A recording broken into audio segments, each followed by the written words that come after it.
கிறிஸ்துவுக்கு பிரியமான சகோதர சகோதரிகளே, இந்த நாள் டிவைன் வேர்டோட உங்களை சந்திப்பதுல மிக்க மகிழ்ச்சி. இருதயத்துல நான் காயப்பட்டு இருக்கிறேன், இல்ல நான் பரிசுத்தமா வாழணும்னு நினைக்கிறேன், ஆனா முடியல, குணப்படணும்னு நினைக்கிறேன் அப்படின்னு சொல்லி இருக்கிறீங்களா? இல்ல அக்கிரம சிந்தனை, யோசனை, தீங்கான காரியங்கள், எண்ணங்களுக்குள்ளாய் நான் அமிழ்ந்து போயிருக்கிறேன், இல்ல நெகட்டிவ் தாட்ஸ் என்னை சுற்றி இருக்கிறது, நான் குணப்படணும்னு நினைக்கிறேன்னு சொல்லி இருக்கிறீங்களா? இல்ல என்னுடைய சரீரத்துல பலவீனமா ஃபீல் பண்றேன், சுகவீனமா இருக்கிறேன், அதுல இருந்து நான் குணப்படணும்னு நினைக்கிறீங்களா? ஆண்டவருடைய வார்த்தை இந்த நாள்ல உங்களை தேடி வருகிறது. அப்போஸ்தலர் 9:34 வசனம் சொல்லுகிறது, ஏசு கிறிஸ்து உன்னை குணமாக்குகிறார் என்று சொல்லி எழுதியிருக்கிறது. பேதுரு ஐனையா அப்படின்ற ஒருத்தவரை பார்த்து சொல்றாங்கங்க இந்த வார்த்தைய. பேதுருடைய ஊழிய காலத்துல லித்தா அப்படின்ற ஊருக்கு போறாரு.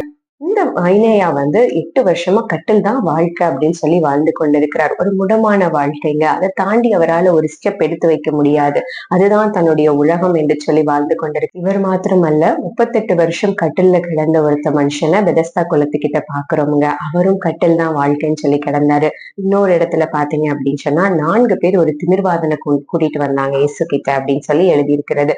அவரும் கட்டில் மேல கிடந்தவர் தாங்க. இவங்க எல்லாருமே அதுதான் தன்னுடைய உலகம், அதுல அடங்கி முடங்கி கிடக்குறாங்க. அதை தாண்டி அவங்களுடைய சிந்தனையும் யோசிக்க முடியல, அவங்களுடைய சரீரமும் ஒத்துழைக்க மாட்டேங்குது, அவங்க இருதயமும் சோர்ந்து போயிருக்கிறது. அந்த மாதிரி சூழ்நிலை நீங்க இருக்கீங்கன்னா, உங்களுக்கு தான் இயேசு கிறிஸ்து உங்களை குணமாக்குகிறார் என்று நான் சொல்ல விரும்புகிறேங்க. இந்த நாள்ல நிச்சயமா இயேசு கிறிஸ்து, ஆண்டவராக இயேசு கிறிஸ்து மட்டும்தான் உங்களை குணமாக்க முடியும்.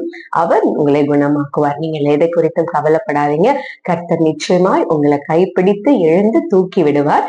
நீங்க பல இடங்களுக்கு நீங்க செல்ல முடியுங்க. நீங்களே லிமிட் பண்ணி ஒரு சர்க்கிள்குள்ள வாழ்ந்துட்டு இருந்தாலும் ஆண்டவர் அதுல இருந்து இந்த நாள்ல உங்களை வெளியில கொண்டு வருவார். இயேசு கிறிஸ்து உங்களை குணமாக்குகிறார். கர்த்தர் உங்களை ஆசீர்வதிப்பார். God bless you.